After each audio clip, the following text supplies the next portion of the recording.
ये भी बात है कि ये 1975 से ये केस चल रहा था और एक के बाद एक गवर्नमेंट ने जब ऑर्डर किए तो उसकी अपील हाई कोर्ट में लगी और हाई कोर्ट ने इनको सही गलत ठहरा दिया कि ये ऐसे नहीं कर सकते, इसलिए स्टेट गवर्नमेंट सुप्रीम कोर्ट में गई। मैं ये पूछना चाहता हूँ, इनिशियली हाई कोर्ट गई है, सीधे सुप्रीम कोर्ट नहीं गई है। फैसला नीचे का नहीं था, सरकार का फैसले के खिलाफ लोग हाई कोर्ट गए, फैसले के खिलाफ गए थे। हाँ।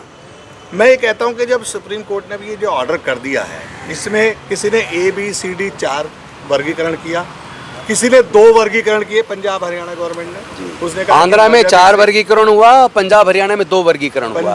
पंजाब में जो कहा मजहबी सिख और सीधा क्वेश्चन कर दो, वाल्मीकि समाज को जितना है रिजर्वेशन उसका 50% दिया जाएगा। पहली बात तो इन दोनों में झगड़ा शुरू होगा कि मजहबी सिख ज़्यादा हैं या वाल्मीकि ज़्यादा हैं। इसके अलावा जो बाकी शेड्यूल कास्ट कम्युनिटी है वो कहना शुरू करेगी हम तो इनसे ज़्यादा हैं, उनका क्या होगा, क्या इससे और वैमनस्य बढ़ेगा? नहीं, ऐसा नहीं आप महसूस करते? देखिए, पहले तो मैं आपको ये बता दूं, पंजाब के अंदर लगभग 36 से 38% शेड्यूल्ड कास्ट है, जो पूरे भारत में सबसे ज़्यादा है। उसी वोट बैंक से घबरा के उनमें आपस में झगड़ा पैदा करने के लिए पंजाब की सरकार ने ऐसा फैसला लिया था। अब मैं ये पूछना चाहता हूं, और निश्चित तौर पर अगर हम नासमझी का परिचय देंगे तो आपस में झगड़ा ही पैदा होगा। आप इस विषय में बताएं कि जो बाकी 50% छोड़े, नेचुरली बात है उसमें बहुत सारी होंगी, हजारों जातियां मिलेंगी, वो कहेंगी मेरी परसेंटेज भी फिक्स कर दीजिए जी, कितनी कितनी होगी। उस समय क्या होगा, ये अभी आपके शेड्यूल कास्ट किया गया है। मैं एक बात, थोड़े दिन बाद क्योंकि सरकार ने राज्य सरकार को ये अधिकार दे दिए हैं, थोड़े दिन बाद वो OBC में भी वर्गीकरण करेंगे, तब क्या स्थिति होगी? क्या ये स्थिति ऐसी एक तरह से गृह युद्ध वाली स्थिति नहीं हो जाएगी? ये हर बिरादरी अपना अपना निश्चित तौर पर ये आपस में लड़ाने की साजिश है। क्योंकि अगर आप EWS वाला रिजर्वेशन में अब तक जो IAS बने, अगर उसमें देखेंगे, अगर 100 IAS पिछले 4 साल में बने हैं तो 74 IAS केवल ब्राह्मण बने हैं और 12 IAS उसके अंदर ठाकुर बने हैं। तो लेकिन उस EWS के ऊपर आप देखेंगे कभी कोई सरकार या कोई कोर्ट इस पर नहीं बोलेगी, क्योंकि मकसद कुछ और है। मकसद सरकारों का अनुसूचित जाति जनजाति की चूँकि संख्या की वजह से कुछ लोग डरे हुए हैं, वो उनमें आपस में फूट डालो और शासन करो वाली नीति, जिसको अंग्रेज़ों की नीति कहते थे, बेसिकली अंग्रेज़ों की नीति नहीं है। ये हज़ारों साल से हमारे अपने देश के अंदर, हमारे अपने देश में कुछ जाति विशेष ने लोगों को समाज में अनेकों जातियों में बांट दिया और वो बाकायदा देश के सारे संसाधनों पर काबिज है, सारी ऊंची पदों पर काबिज है। ये झगड़ा पैदा करने की साजिश है। आपने बिल्कुल सही कहा, इससे तो एक गृह युद्ध वाली कलेश वाली स्थिति, आपसी कलह वाली स्थिति पैदा हो जाएगी और इससे सरकारों को बचना चाहिए।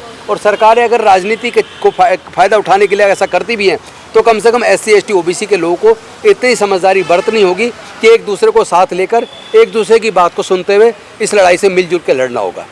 मैं एक और आपसे पूछना चाहता हूँ, ये 7 जजों की बेंच का फैसला है, अब इसके आगे की अपील कहाँ और कैसे हो सकती है और राजनीतिक या प्रशासनिक रूप में इसमें क्या सुधार किया जा सकता है? मुझे लगता है इसमें कोर्ट में उलझने की बजाय इस पे बाकायदा संसद के अंदर पहले तो सरकार, केंद्र की सरकार अध्यादेश लेकर आए और फिर 6 महीने के अंदर उसे संसद में कानून के रूप में बनाना पड़ेगा और साथ में रिजर्वेशन को शेड्यूल 9 में डाल दिया जाए, ताकि बार बार का जो कोर्ट में लड़ना पड़ता है, बार बार जाना पड़ता है, कोर्ट के परिधि से परे हो जाए, कोर्ट इसमें इंटरफेयर ना कर पाए। आपको लगता है कि वर्तमान में जो सरकार है कि दबाव में ऐसा कर लेगी कि विधेयक भी ले आए? और ये केवल तब करेगी जब आने वाले 4 राज्यों में SC ST OBC के लोग मिलकर सरकार को हरा दें, क्योंकि ये दबाव के सामने झुकेंगे, अदरवाइज उनकी तो मंशा ही है कि आपस में झगड़ा पैदा हो। क्या ये भी संभव है कि 9 बेंच की जजों को ये इसकी अपील की जाए? नो, अब हम नहीं कर सकते। हम सुप्रीम कोर्ट में ही हम पटिशन डाल सकते हैं कि इसको और लार्जर बेंच के सामने, कॉन्स्टिट्यूशनल बेंच के सामने रेफर किया जाए। मतलब यही था कि सुप्रीम कोर्ट में भी अपील डाली जाए कि पहले तो इसको स्टे किया जाए। नहीं, मुझे लगता है कि हमेशा के लिए झगड़े में पड़े रहने से बेहतर है सरकार इसको फैसला करे और इसको नवीन सूची में डाले, तभी ये रोज रोज के झगड़े से बचा जा सकता है।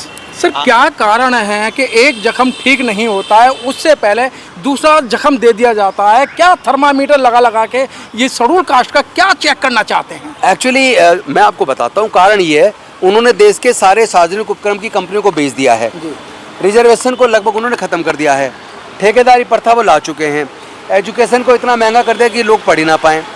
ठीक है, तो लोगों का ध्यान भटकाने के लिए, ताकि वो प्रोग्रेसिव और डेवलपमेंट के बारे में ना सोच पाए, अपने हक अधिकार ना मांग पाए, इसलिए उनको किसी न किसी ऐसे मसले में लड़ाई रखना चाहते हैं, उलझाए रखना चाहते हैं। जैसे बाबा साहब की प्रतिमा और कुछ और महापुरुषों की प्रतिमा हटा के एक साइड में लगा दी, अब पूरा समाज प्रतिमा वापस लगवाने का आंदोलन करे।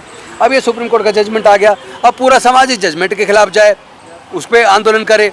कभी वो फिर एट्रोसिटी एक्ट में बदलाव करेंगे, फिर हम सड़कों पर आएँ। यानी कि इसका मतलब ये एक बहुत बड़ी साजिश है।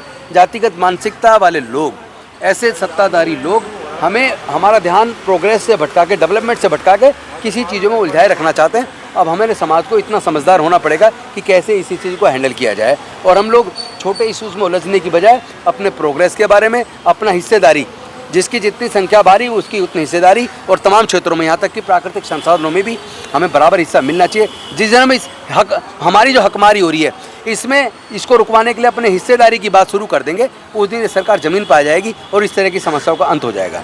धन्यवाद सर।